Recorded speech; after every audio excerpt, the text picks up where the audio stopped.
আসসালামু আলাইকুম। আশা করি তোমরা ভালো আছো। তোমাদের দোয়ালের মতো আমরাও ভালো আছি। এই যে দেখো আবার সকাল দিকে কাঁঠাল আর আনারস ভেঙে নিলাম, বা ভাবলাম আগে আনারসটা খেয়ে নিই, পরে কাঁঠাল খাবে। এই দেখো রাত্রের দিকে আমার যা ওর বোনেরা বেড়াইতে আসছে, ফ্যান কচু নিয়ে আসছে। পুরা তোমরা কে কে ফ্যান কচু খাইতে পারো আমাকে দিয়ে গেল না যায়। ফ্যান কচুগুলা কেটে নেই, কারণ আপুরা আমার ছেলের বউ আমিও মনে করি এগুলো ধরবেও না, এগুলো জানেও না কীভাবে রান্না করে খায়। আমিও তো আপুরা জানতাম না আগে, তারপরে এখন খাওয়া শিখছি, কারণ আমার শাশুড়ি আবার এগুলো পছন্দ করছে অনেক, এগুলো রান্না করছি দেখছি। এই কারণে দেখো এই যে হাতে পলিথিন বান্ধা তারপরে যে কোটা হলো, এখন এই যে কেটে সুন্দর করে ধুয়ে এই লবণ দিয়ে সিদ্ধ দেওয়া হলো। তাহলে আপুরা এটা কীভাবে রান্না করি, কীভাবে কী করি, তোমরা আমার পাশে থাকো, দেখতে থাকো।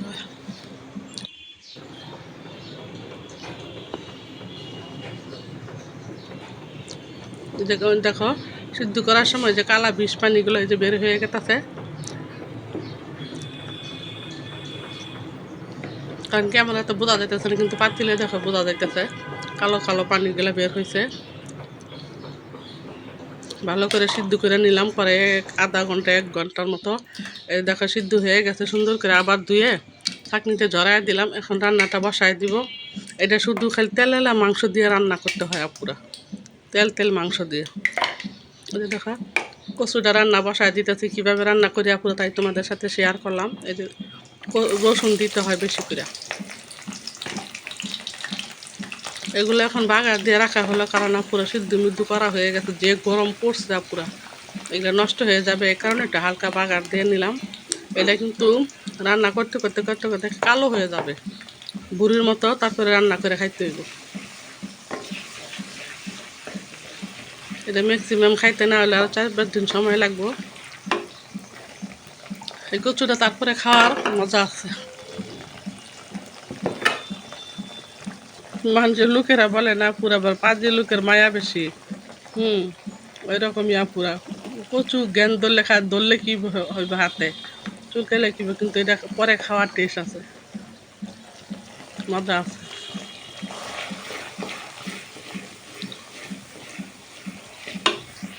মানে মাংসের মতনই যা যা দেওয়া সব কিছু রানতে হয়। যে দেখো আমি যে মাংসের কুরমা দেওয়া হয়েছে, কুরমার মাংস তেল আছে না, পুরা তেল দিয়ে মাংস দিয়ে রান্না করতেছি। তোমরা কে কে আপুরা এই কচুটা পছন্দ করো, কে কে তোমরা খাইছো আপুরা, একটু কমেন্টস করে বলবা তো আপুরা আমার মতো। কারণ জাল তো জালি আপুরা, জালে আমাকে কচু দিয়ে গেল, এই কচুটাকে আর ফেলা যায় বলো? আনকমন একটা খাবার। এই খাবারগুলো খায় সবচাইতে গ্রাম এলাকায় বেশি।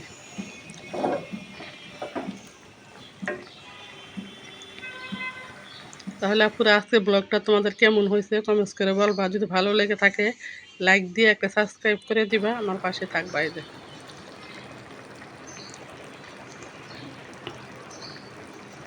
যে মেয়ের ননাসে জামাই নিয়ে বেড়াইতে আসছিল আপুরা।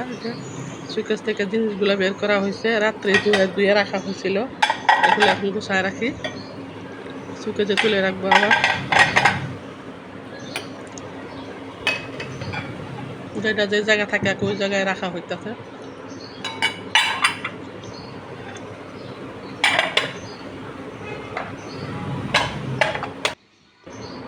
গুছায় রাখলাম, এলে ছেলের বই ফিরে সুকেজে রাখবেনি। তাহলে আপনার আজকে আমার ব্লগটা কেমন হয়েছে কমেন্টস করে বলবা। দেখো সব কিছু কাজকর্ম সেরে পান খেয়ে নিতেছি আগে। আপনারা পান খাও, পানের নিশা উঠলে আর ভালো লাগে না, আপনার পান খাইতে। আজকের মতো এই পর্যন্তই।